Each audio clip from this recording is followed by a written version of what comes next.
Women's International League for Peace and Freedom show, The Wake Up Call on WCOM LP, Chapel Hill and Carrboro, 103.5 on your FM dial, or live streaming at WCOMFM.org. You can also watch the show on the People's Channel after a week's delay on Thursday night at 10 p.m., Friday morning at 6 a.m., or Tuesday at noon. The show will also be available on our YouTube channel, Wilf Wake Up Call.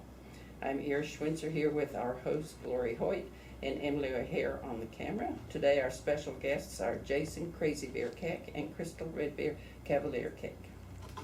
Thank you, Iris. Welcome, everybody. As everybody knows, this is the day before Thanksgiving, and we have a special treat today.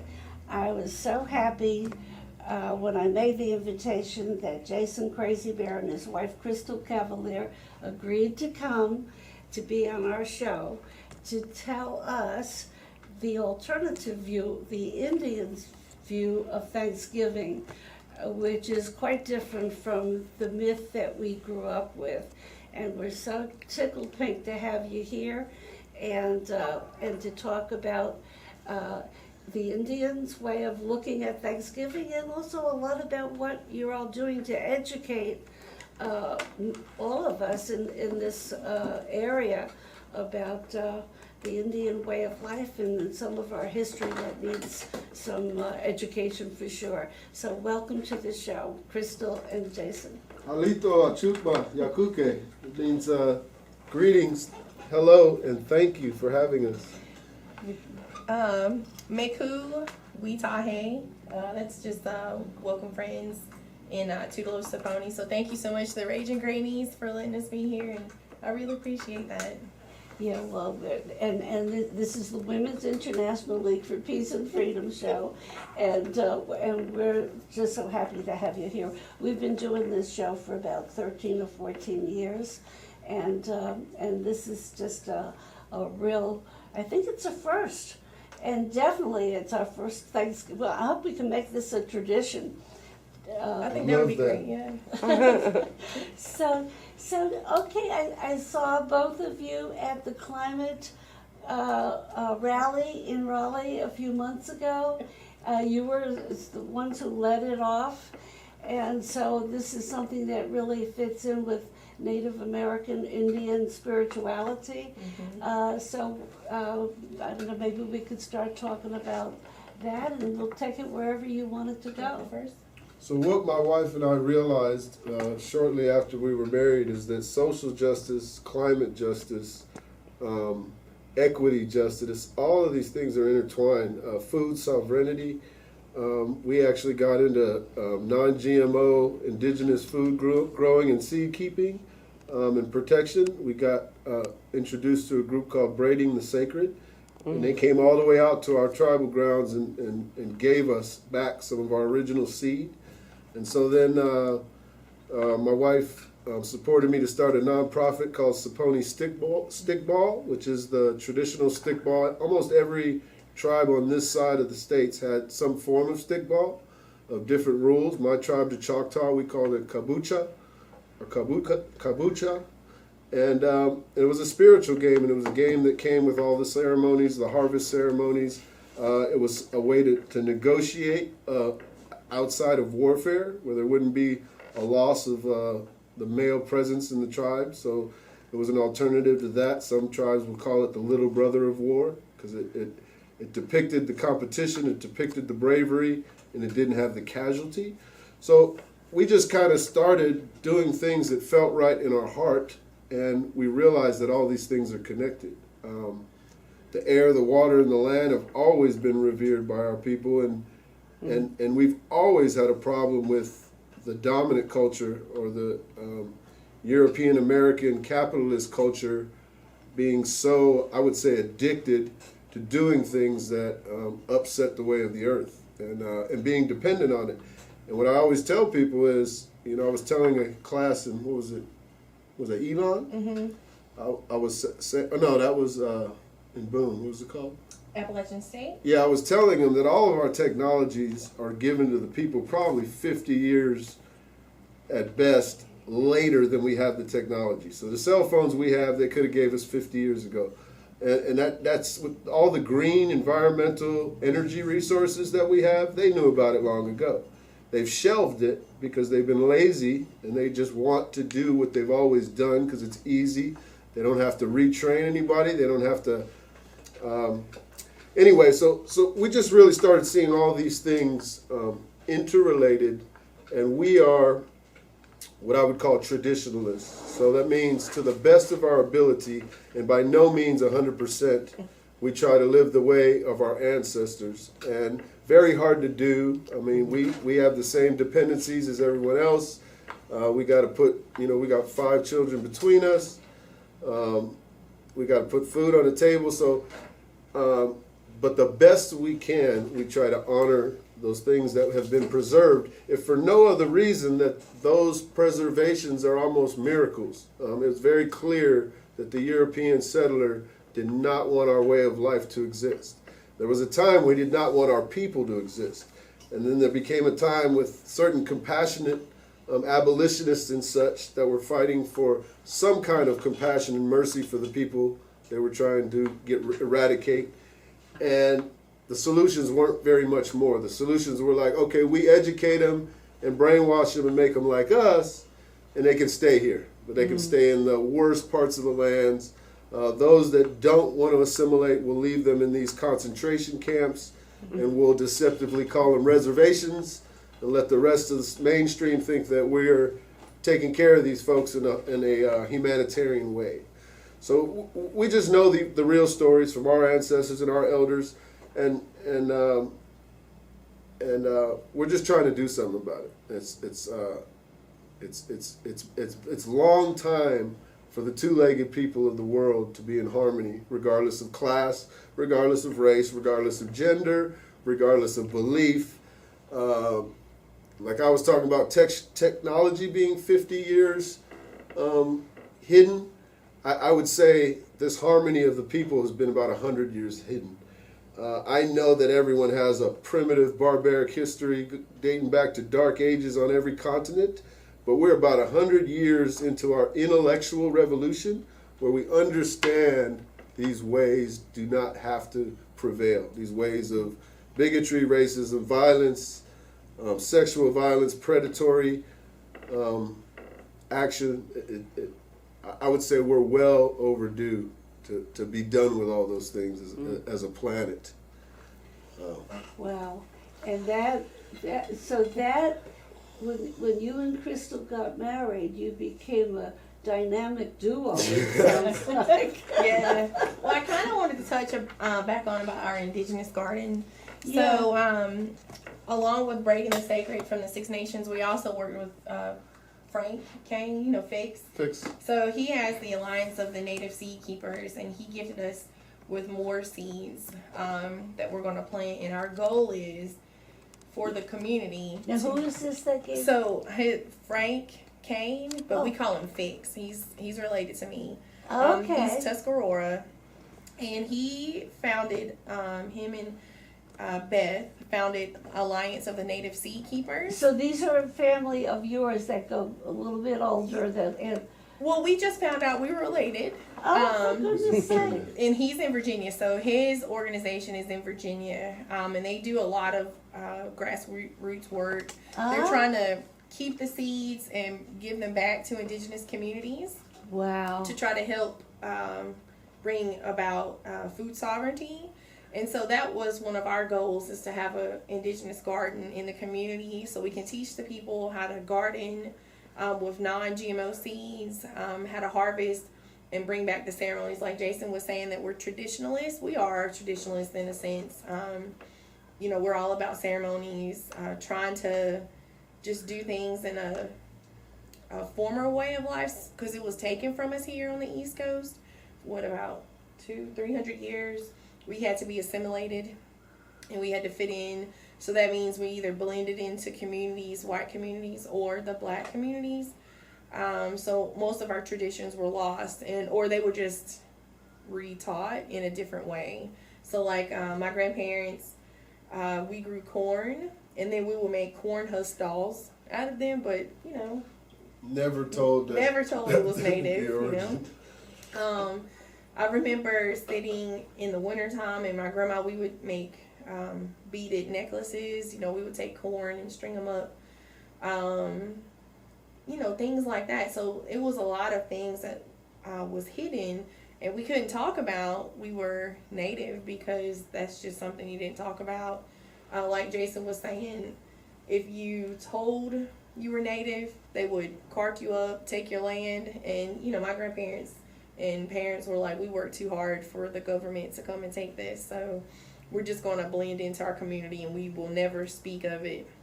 And so now we're speaking about it. So can I just explain something Yeah, on that? yeah, you can go ahead. So she's talking about a time where that was true, the Trail of Tears, where they would cart you up and move you, and this state particular didn't want any natives here. They realized it was the richest lands to grow.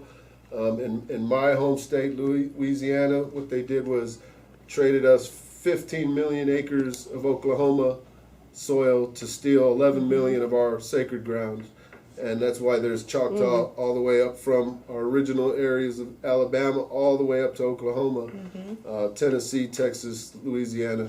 But Crystal's talking about a generation of her parents and grandparents and maybe even great-grandparents that still had the fear, although it might not have even been as real. So the community never let these people know there's actually rights. You can't have your farms. You can't have all this. Yeah. It was like everyone was okay going along with the secret that it was no longer this way. And so what I've been realizing so just in the last month, Indigenous Heritage Month, recognized in North Carolina by Mr.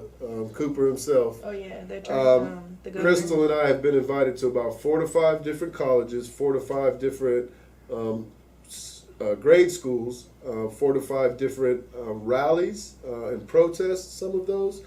And what I've been learning from these children is in these schools is that they are still not willing to let the children know a different story than what's always been taught.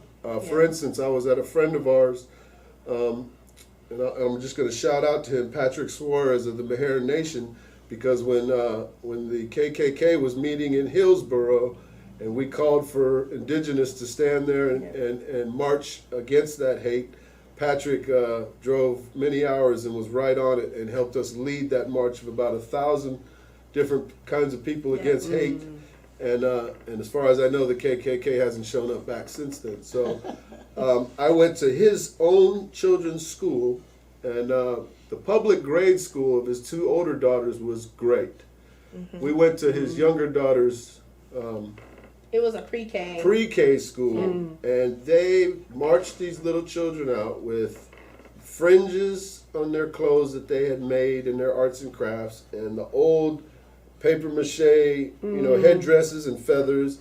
And there were little blonde girls with war paint looking like Tiger Lily from Peter Pan. And I'm filming this for my brother so he could see his daughter, and I'm just thinking, what is going on? Like, what time zone am I in? Jason was so taken aback that this was still happening. I was like, well, yeah, it still happens here. It still is. Sort of appropriating what they think is a cute part, and it is appealing, the feathers and color and stuff, but appropriating it and never letting the kids know the story behind that, what that means. And since you brought that up, I just want, Crystal, if you will show the headline in today's paper.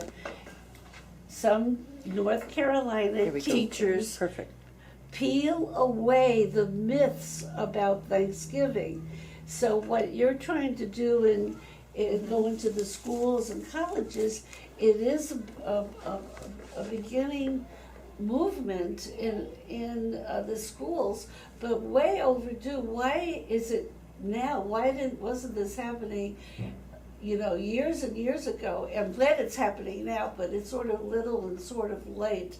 And it really, talking about people feeling they had to hide about being Native people. When we went to the Indigenous celebration on what has been called Columbus Day in Saxabaha, and there was a panel of people, Native people, telling their experience. I was very surprised that even into recent times, people were feeling they had to keep it hidden, that they were still in danger to reveal about being Native people, and that. So what you're saying is along with that. I mean, it's. I don't think many of us have realized that. Well, you have to think about the government and some of their leaders. They dehumanized Native Americans, and so when you take that humanness away from a person or a people, you don't look at them as the same. And so they looked at us as being animals, and they were easy to call us savages because now they have dehumanized us. And so they're still looking at us that way. Like I was telling Jason in the 4th grade when we were learning about North Carolina history, all I knew about was the Lost Colony. And here I am, Native myself. We didn't talk about it, but I didn't know because our family, they just hid it. And the Cherokee, and we talked about the Trail of Tears. So you have this gap in between, the Piedmont of just people, and they just were trying to make us become obsolete or extinct. And there was different tribes around the state. You had the Hallowaa-Saponi, and then you had the Saponi that's up here in Person County, and then the Lumbees, which are the largest tribe here in North Carolina.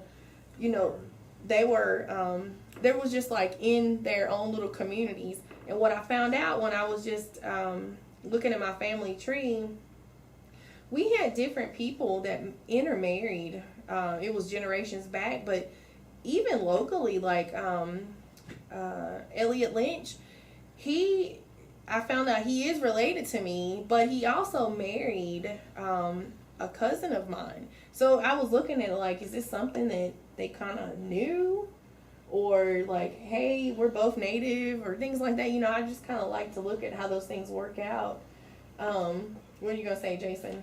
I would say it goes back to our original survival. So, I don't even know the numbers, but I could say some of the elders would say more than raindrops in a storm is how many nations were on these lands. And so you're talking about a genocide that took, they think the numbers are in the 300 millions. You're talking about lands that the only population of two-legged beings were one people, and now if you talk about the population, we're like 3% of the population of the country, and that 3% is still watered down because of those that still won't identify or let their identity be known. So our census is off. But even if everyone came out, we'd maybe be 5 or 6 of the percent of the population. Right. So that's how many people were gone. And so the survival tradition of the time was that if your band or tribe or community was too small, you would get absorbed into the next community that would take you, and they would take you, but you would become then that community. And so, when she reads the land acknowledgments in this state, she always goes back to the original tribes of this state, which like the Sissepohal that had that Saxapahaw land, The Eno. the Catawba. She talks about tribes that aren't recognized anymore and probably got absorbed, but the 8 that remain, they're interrelated. So the Hallowaa-Saponi, the Saponi, the Occaneechi-Saponi, and even the Lumbee way up there, way down there. Down there in the eastern part.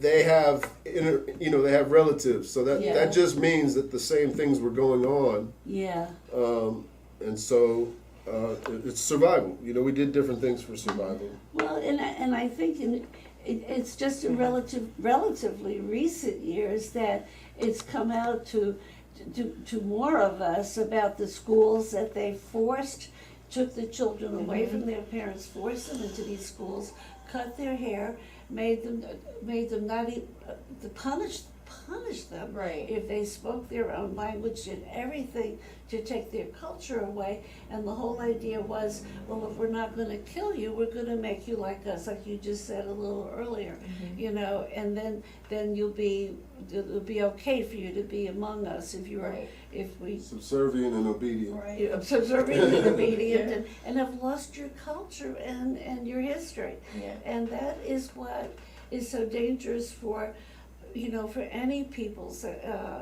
And I also was, when you talked about people being afraid to talk about what happened and keeping the family stories quiet, I have had friends whose family were in the Holocaust, and they've said how they would know the parents would never tell them anything that happened. It was such a sense of shame and trauma that they didn't want to talk about it, so that these stories get lost. And so the survivors of the Holocaust were lucky that some people really pushed. Elie Wiesel, and there were some writers who really pushed to get those stories and keep those stories out there.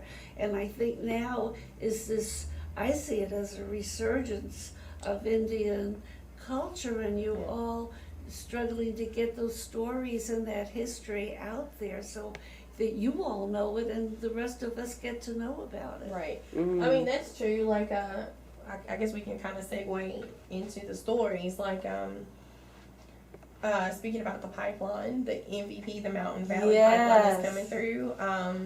Where it's coming through in Alamance County, it's coming through the northwestern part of Alamance County, and it's coming through a couple of burial grounds that I know are Native American and African American slave burial grounds. And I brought it up to the Sierra Club. I've also brought it up to DEQ, and I've also brought it up to FERC, the Federal Energy Regulation Commission. And so it's real important that between now and December 19th, you guys can write a letter to DEQ and tell them that it's not needed, this pipeline. We don't need any more pipelines coming through the state of North Carolina because, well, for number one, it's going to cross streams and tributaries. We are made up of water. We cannot drink natural gas.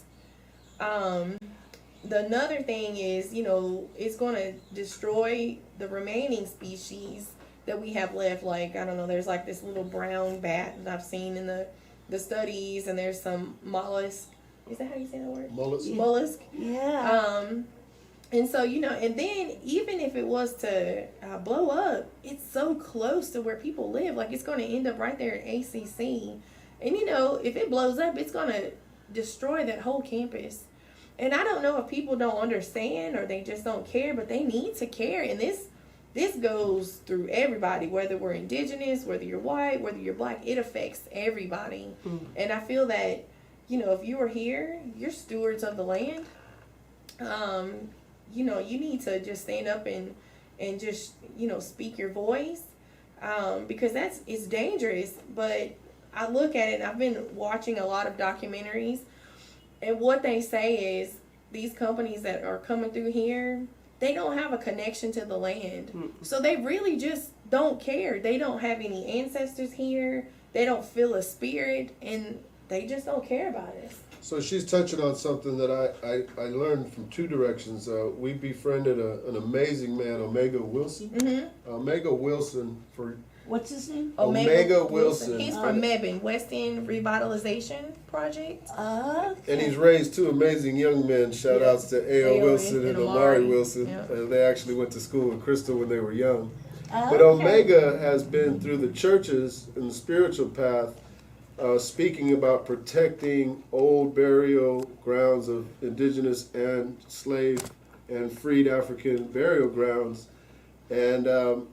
And we're supporting him in that. But then we went to another thing where we were talking about getting the pipeline diverted by proving or spotlighting our burial grounds. And then I said, well, aren't all burial grounds protected? And I found out for the first time that European Americans, even though they've been here so many generations, that they do have ancestors on the land. They'll do what is that called? Power of attorney? Where they just, I don't know, they just, eminent domain, and they will just take up a whole burial ground. And so for me, it's You're saying that they don't have the same. there's no laws on it. Yeah. So the only reason that federal indigenous tribes have any laws to protect those burial sites is because that's in the treaty laws that were made. No, there's an act. And there's an act. There's a an federal act, act. A federal act that Protects that. It's like Indian Burial Reparation Act that keeps you from digging up these graves. But state recognized tribes do not have that. And not even historical sites, yeah, like those historical slave churches. burial sites. I would think that those would be historical sites that we would want to preserve and bring children to and educate. They're not protected.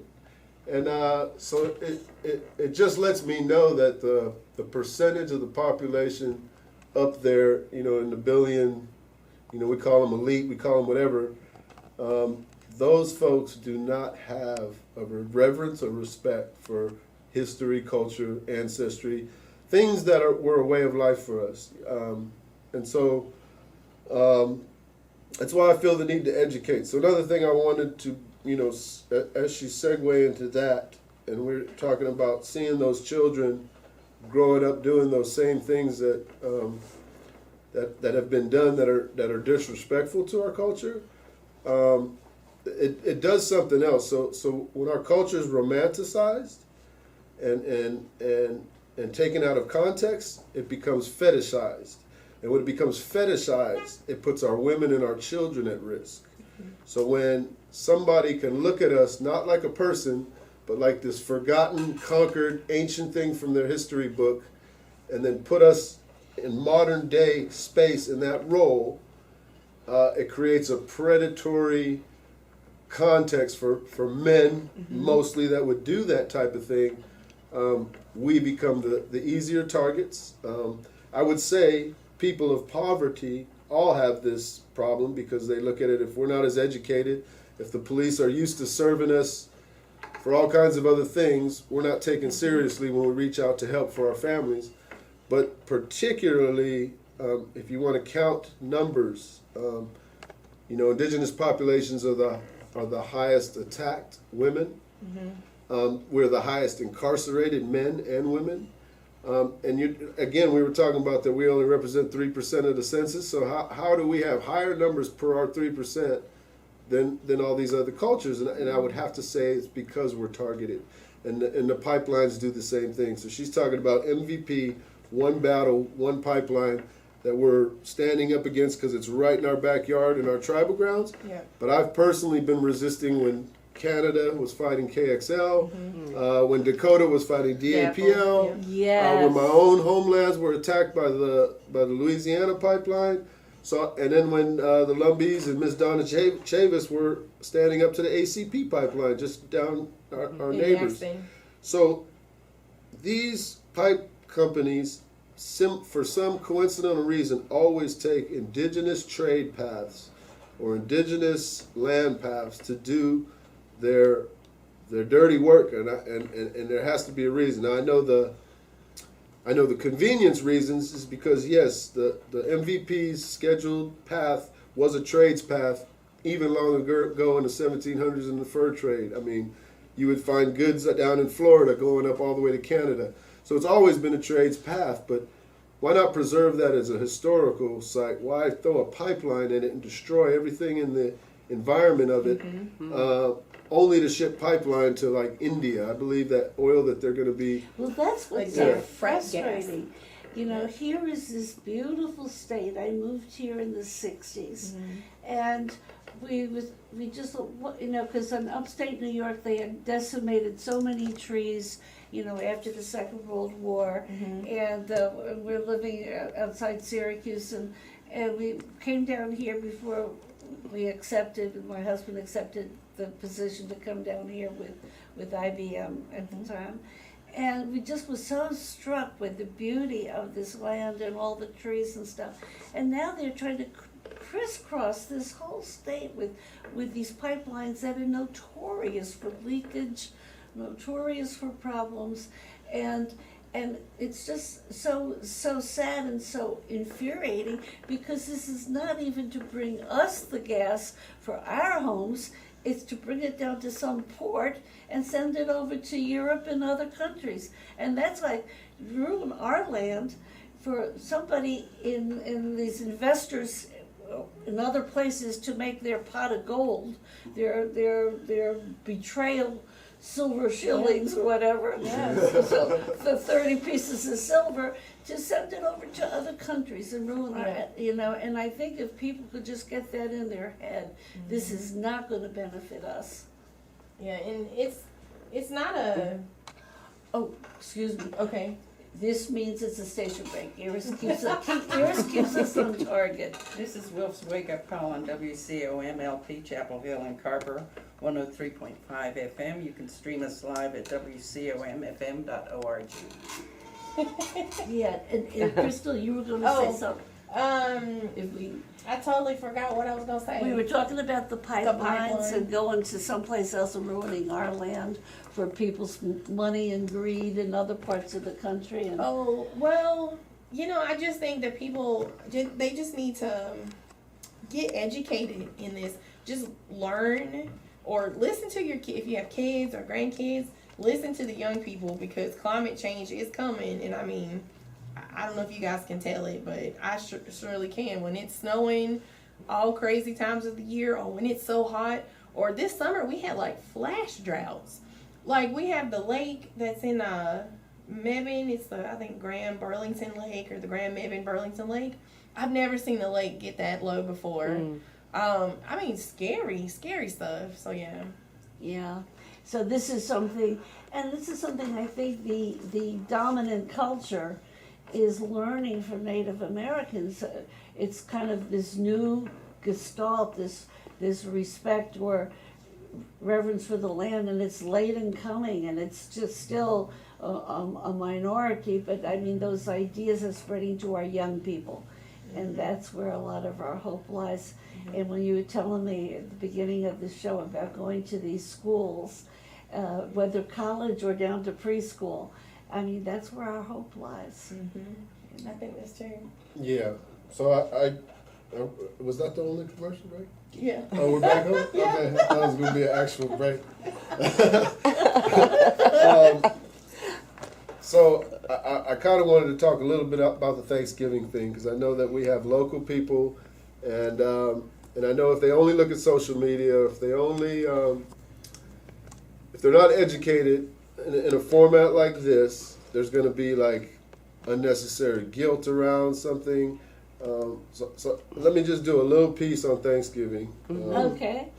So just so you know, because of capitalism and because of how it controls our holidays, I don't hold anything against anybody working class or below to poor class that will take a day that's given to us by the state as a day they can't make us work. Some of us have 2 and 3 jobs. And spend that time with your family in prayer, in harmony, in feast. I could never have a judgment on someone like that.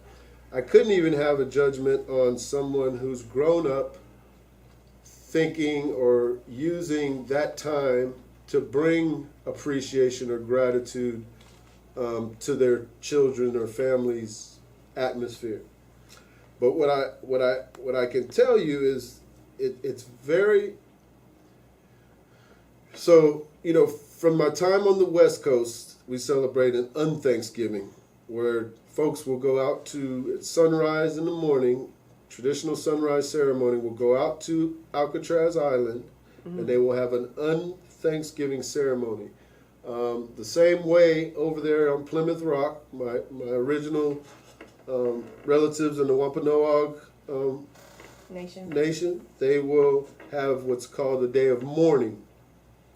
And so, even when we were sub-assimilated and we were practicing Thanksgiving coming from indigenous or disenfranchised cultures and communities, we always remembered the suffering and the sacrifice and the prayers and in the feast, even if we were celebrating it in the dominant culture way.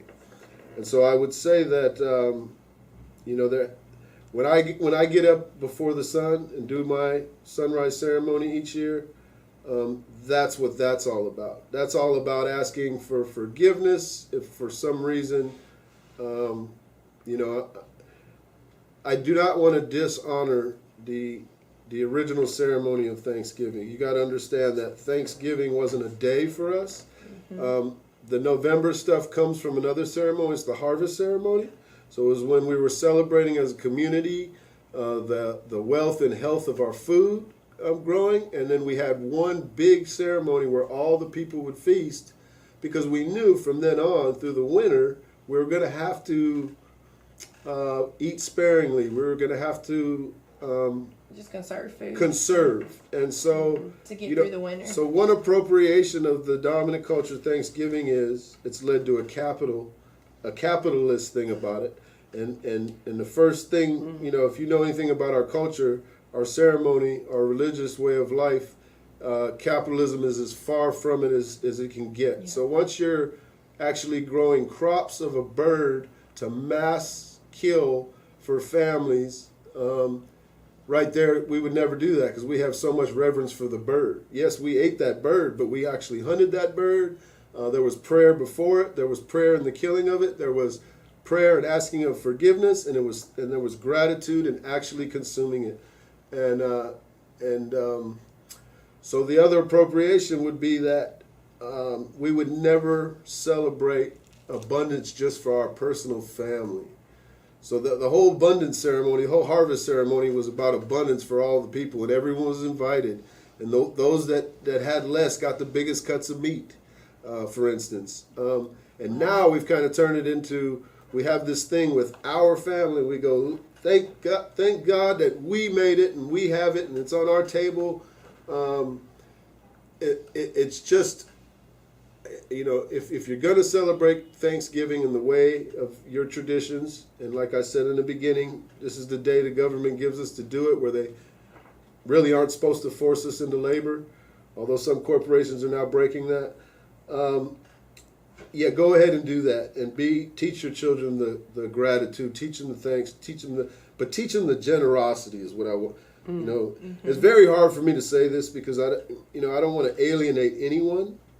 And a lot of the European Americans that I'm friends with and have gotten to know will get defensive, and it just shows me like a great vanity. It's like, so we can still pray for you, we can still give to you, we can still forgive you, but we're still being treated like there's a genocide going on. We're still being oppressed. We're still having violence against us simply for standing up for our lands and trying to push these carcinogens out of our waters and lands. And yet you can't have the compassion to understand why some of these traditions are appropriate, or not just appropriations, but wrong appropriations.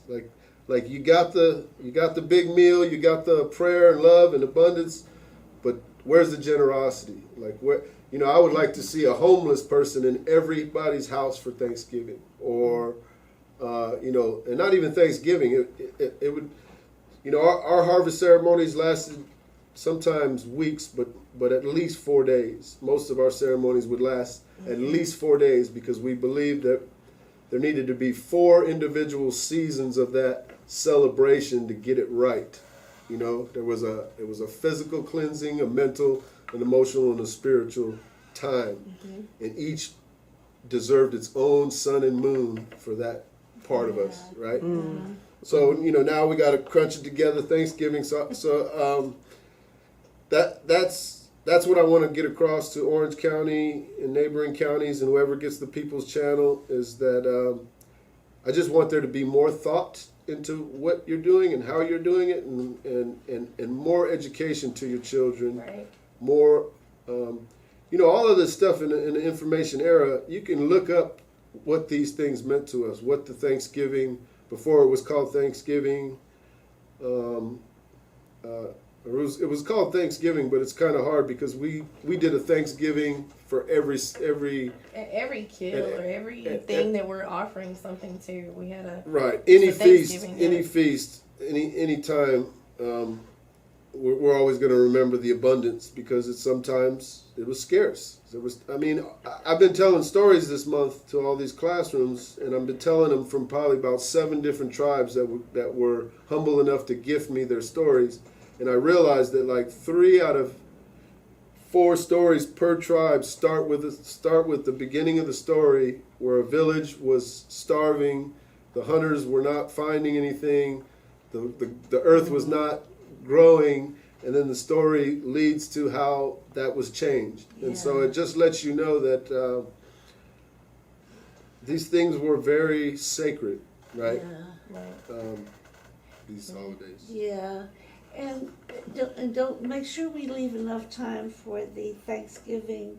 Address. So Oh yeah, I'm watching the you clock. guys Oh, guys good. better I just time me up because it's there. behind me and my I don't have a watch on, so I just want to mention in talking about Thanksgiving that I just saw on C-SPAN 2 on the weekends they do book reviews, and there's a new book out called "This Land Is Their Land." And it's by David Silverman, and it's about Thanksgiving.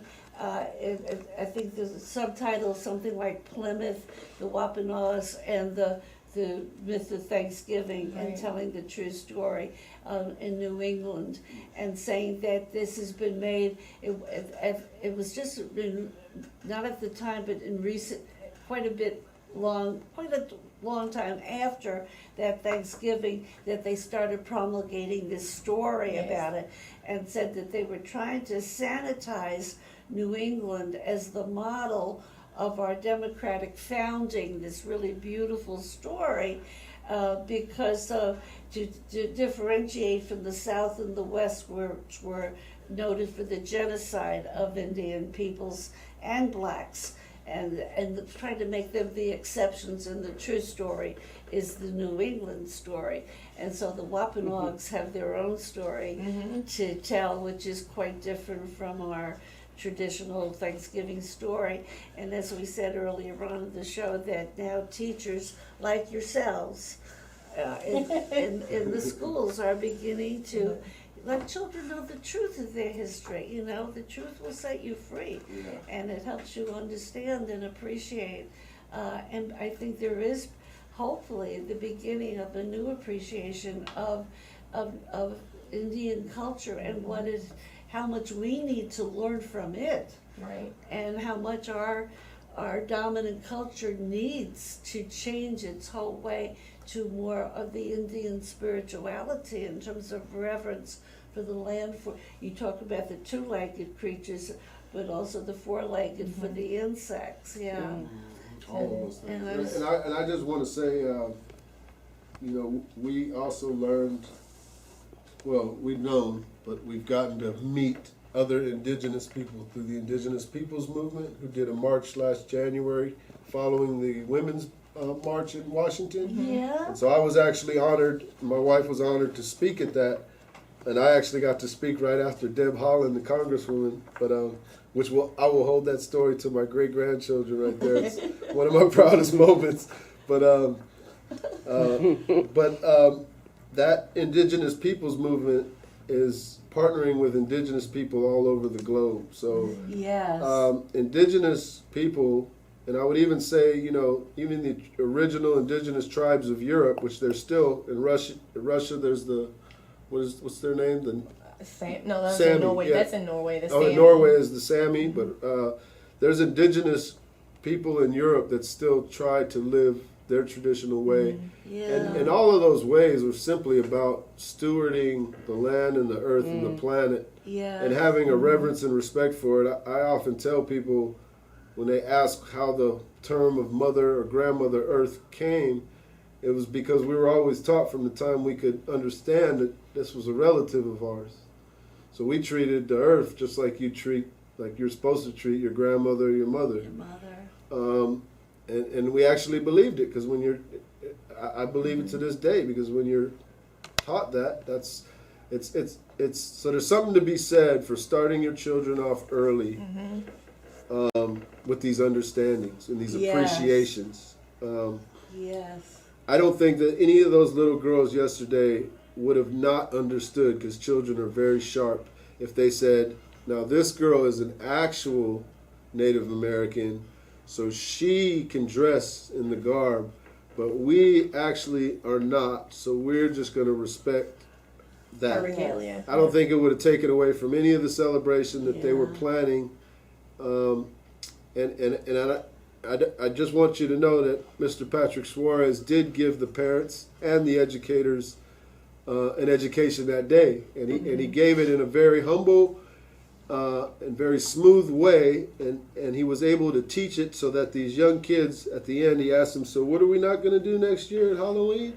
We're not going to go buy Native American costumes. So the kids got it, and kids will get it. You don't have to talk to kids about massacres and violence and all this in gory and graphic detail. I mean, a kid, you just have to say, look, this was taken away from this person, and now we're trying to make peace, and we are not going to make peace if we continue to try to take from these folks. You know.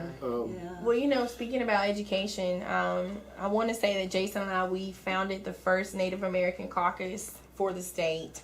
It's through the North Carolina Democratic Party, but we have 5 members that founded it back in January, right after the Indigenous Peoples March. And if you want to be able to get in touch with us, you can email us at ncdeminac@gmail.com. ncdeminac@gmail.com. Okay, my pen's running out, but I see Iris is getting it. Can I speak a little Well, bit to you that? can, but let me finish this. Sure. So we founded this caucus to help give Native Americans a voice at the table. And, I will say that, whether you're right-leaning or left-leaning, it is the same wings of that one bird. So we are trying our best to give Native peoples a voice. And we listen to both sides, even though we are Democratic. We listen to both sides because we are here for the people, to spread their message and to promote unity, especially. And I'm trying to make it to the 100 counties. So, go ahead, Jason. That's wonderful. And again, another thing that's long overdue, but thank God you started it. Thank you. Yeah. And Jason? Oh, I was just going to say that you will find that in our communities, there's not a trust for the political process. There's not a trust for signing of papers of any sort or accepting of promises of any sort. So it has been an upward hill battle. You will find, even though there's that fear of trusting, that politicians will go to towns where there's a native population and they will promise them things. Yep. Either from the left or from the right, but whatever it is, and natives kind of vote by what you're going to give me right now. And so we actually were thinking of having a bipartisan native group. We reached out to both sides. The Republicans never called us back. The Democratic called us back and were completely helpful. And since we've been operating with the Democratic Party and other caucuses, LGBTQ, old people's caucus, what are they called? Yeah. Senior dams. Senior dams. I say elders. But You're a mess. African American caucus, The Latino caucus. Latinx caucus. Yeah. Since we've been seeing these folks in this party in this hemisphere of North Carolina, we've seen compassion, we've seen generosity, Right. we've seen humility, we've seen those things that we call in our culture the 7 grandfather or grandmother teachings. So I'll just give you those teachings right now. It's love, humility, bravery, respect, honesty, wisdom, and generosity. So anytime I see those things appear in the dominant culture, I definitely make a place of respect for it. And these, originally we were just going to have a county Native American thing for our own community. And when the Democratic Party found out that we were doing that, they called Crystal and said, if we stand in for you, will you represent the state? And so she said yes, and now she's the president of the state caucus, which is a historic thing that I'm very proud of. But I just want any Native families or communities hearing this to understand that we founded this to take care of Native issues and Native protection of the system that we've all grown up to fear, and rightfully so. So your voice will be present if you come sit at the table with us, and together we can make our voices present at the big table. Yeah. Here, here. So Jason, looks like you have about 11 minutes left. Do you want to do About 5. about 5? Oh, well, we better get on in here. So I'm going to give you the Haudenosaunee Thanksgiving address greeting to the natural world. It is something that is done in one of the Six Nations languages inside their longhouse as they go in there to discuss and do any kind of ceremony or any kind of planning. And just as you start, I just want to say, which I should have done throughout this program, we are talking to Jason Crazy Bear and Crystal Cavalier, who are, is Native American or is Indian better to use? To me, it's the same. Indigenous, Native American, American Indian, First Nations, they're all the same. Okay, you get the idea. Yeah. So we're delighted to have you here. Thank and now you. we're going to close with Jason Crazy Bear reading this special address, Thanksgiving address. The people. Today we have gathered and we see that the cycles of life continue. We have been given the duty to live in balance and harmony with each other and all living things. So now we bring our minds together as one as we give greetings and thanks to each other as people. Now our minds are one. The Earth Mother. We are all thankful to our mother, the Earth, for she gives us all that we need for life. She supports our feet as we walk about upon her. It gives us joy that she continues to take care of us as she has from the beginning of time. To our mother, we send greetings and thanks. Now our minds are one. The waters. We give thanks to all the waters of the world for quenching our thirst and providing us with strength. Water is life. We know its power in many forms, waterfalls and rain, mists and streams, rivers and oceans. With one mind, we send greetings and thanks to the spirit of water. Now our minds are one. The fish. We turn our minds to all the fish life in the water. They were instructed to cleanse and purify the water. They also give themselves to us as food. We are grateful that we can still find pure water, so we turn now to the fish and send our greetings and thanks. Now our minds are one. The plants. Now we return towards the vast field of plant life, as far as the eye can see. The plants grow, working many wonders. They sustain many life forms. With our mind gathered together, we give thanks and look forward to seeing plant life for many generations to come. Now our minds are one. Food plants. With one mind, we turn to honor and thank all food plants and harvest from the garden. Since the beginning of time, the grains, vegetables, beans, and berries have helped the people survive. Many other living things draw strength from them too. We gather all the plant foods together as one and send them a greeting of thanks. Now our minds are one. The medicine herbs. Now we turn to the medicine herbs of the world. From the beginning, they were instructed to take away sickness. They are always waiting and ready to heal us. We are happy there are still among us those special few who remember how to use these plants for healing. With one mind, we send greetings and thanks to the medicines and to the keepers of the medicines. Now our minds are one. The animals. We gather our minds together to send greetings and thanks to all the animal life in the world. They have many things to teach us as people. We are honored by them when they give up their lives so we may use their bodies as food for our people. We see them near our homes and in the deep forest. We are glad they are still here, and we hope that it will always be so. Now our minds are one. The trees. We now turn our thoughts to the trees. The earth has many families of trees who have their own instructions and uses. Some provide us with shelter and shade, others with fruit, beauty, and other useful things. Many people of the world use a tree as a symbol of peace and strength. With one mind, we greet and thank the tree life. Now our minds are one.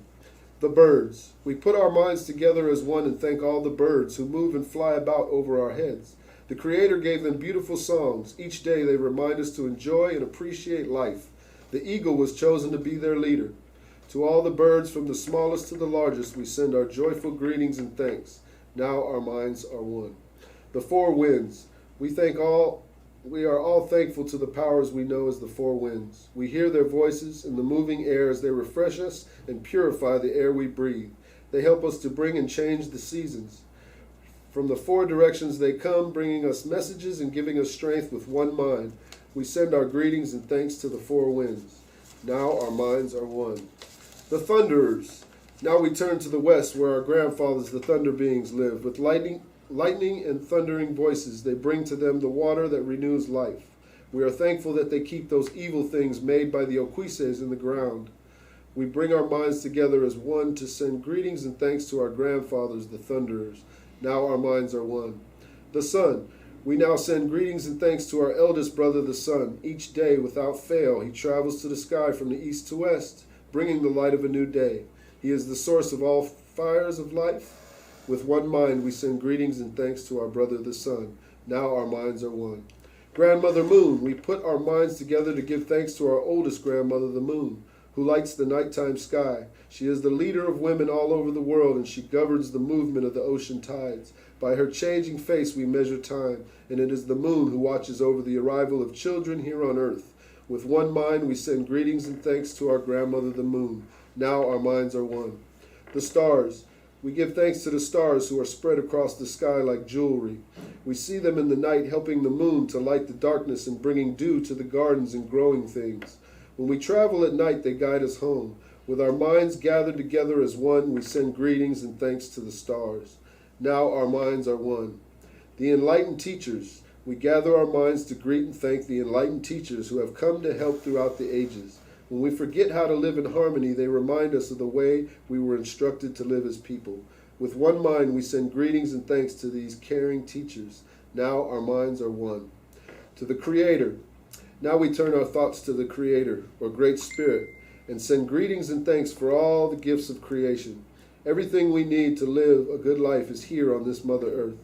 For all the love that is still around us, we gather our minds together as one and send our choicest words of greetings and thanks to the Creator. Now our mind is one. Wow. That's Closing words. We have now arrived at the place where we end our words. Of all the things we have named, it was not our intention to have left anything out. If something was forgotten, we leave it to each individual to send such greetings and thanks in their own way. Now our minds are one. Oh, So yeah, Thank you. Thank you. Oh, Did it get cut off? Beautiful. I don't know. I we've think we're still been, live. our guests have been Jason Crazy Bear and Crystal Cavalier, Thank you. Native American Indians from the Saxawaha, Well, Alamance County, Mebane. Alamance County, Mebane, and I hope we can have you on again sometime. This has just been so beautiful, and what a way for us to start Thanksgiving. We would be honored to Yes, come thank back. you. Yeah, thank you, Jason. Thank you, Crystal. Thank you. Okay.